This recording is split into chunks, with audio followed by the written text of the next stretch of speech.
बघितलं अजून आले नाहीत ते. नाव मोठं आणि लक्षण खोटं आहे त्या खोतांचं. ते असे सहजासहजी येणारच नाहीत. त्यांची इथं यायची हिंमतच नाही हो, कारण त्यांनीच माझ्या मुलीला गायब केलंय. उगाच खोटे नाटे आरोप करायचे नाहीत. कोण आहे मी? बाबाराव खोत आहे मी. मला ओळखत नाही का तुम्ही? असल्या फालतू कामांसाठी तुम्ही मला पोलीस स्टेशनला बोलवता. तुम्ही बसून घ्या. अहो तेच सांगतोय पण ऐकत नाहीत ह्या. फालतू गोष्ट? अहो माझी मुलगी बेपत्ता झाली आणि मला खात्री आहे की यांनीच तिला गायब केली आहे, म्हणून आली आहे मी. काही पुरावा आहे का? काही पुरावा?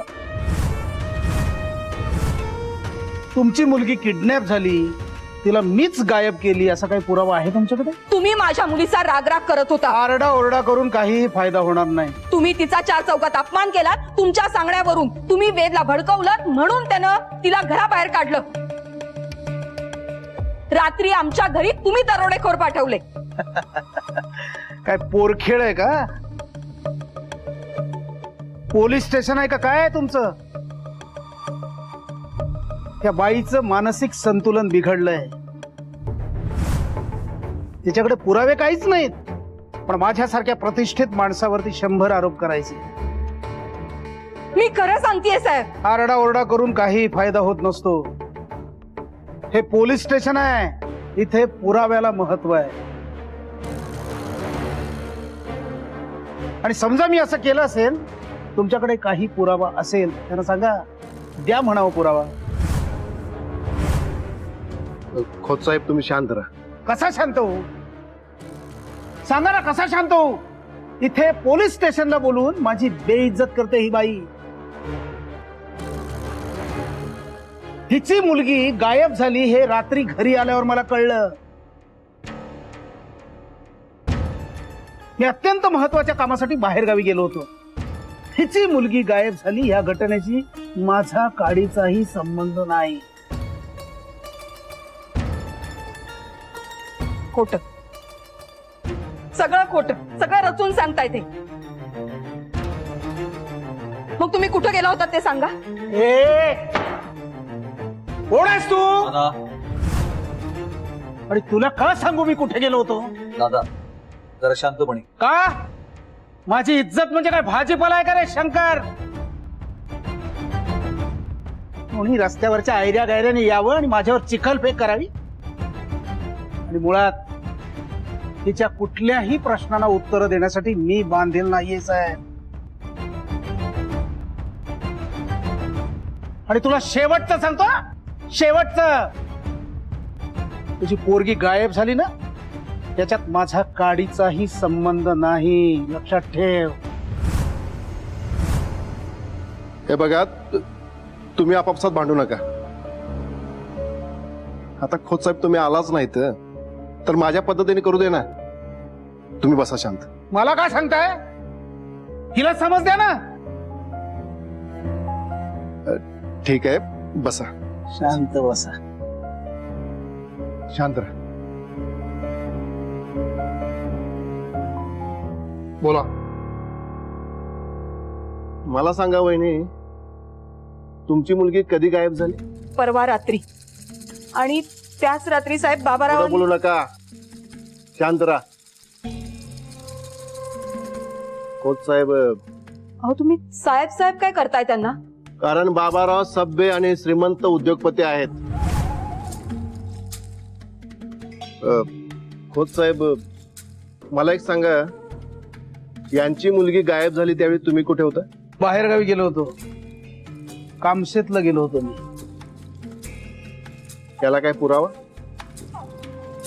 द्या आता पुरावा. हे घ्या.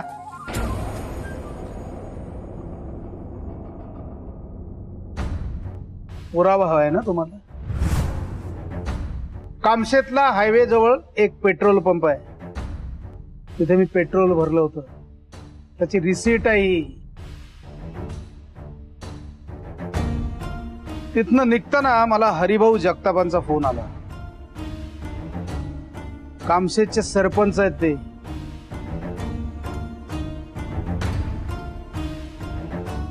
हरिभाऊ जगताप.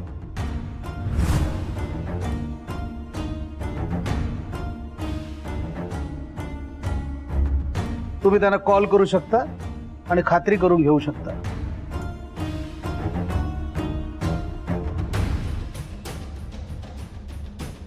मग मी हरिभाऊंकडे गेलो. हरिभाऊनी खूप आग्रह केला. रात्री शेतघरावर जेवणाचा बेत होता, तिथे थोडा वेळ थांबलो. तिथून घरी किती वाजता आलो हे माझ्या घरचे तुम्हाला सांगू शकतील.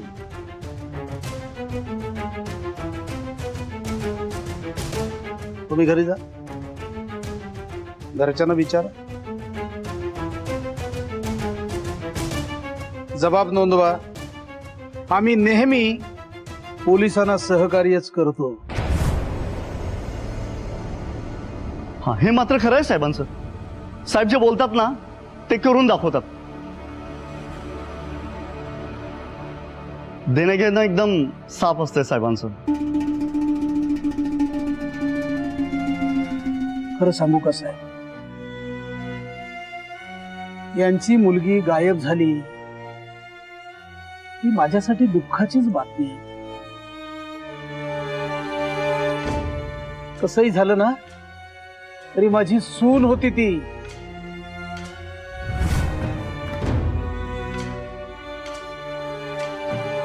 करणी ताठी मुलगी आहे.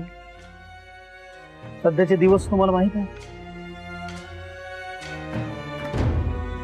फार भयानक आहे, फार भयानक.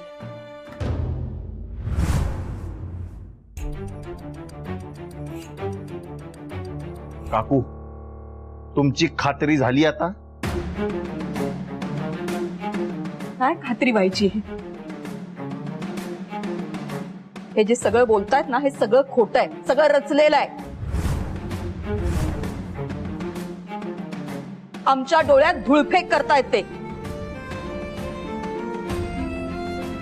आयुष्यभर हेच केलंय यांनी.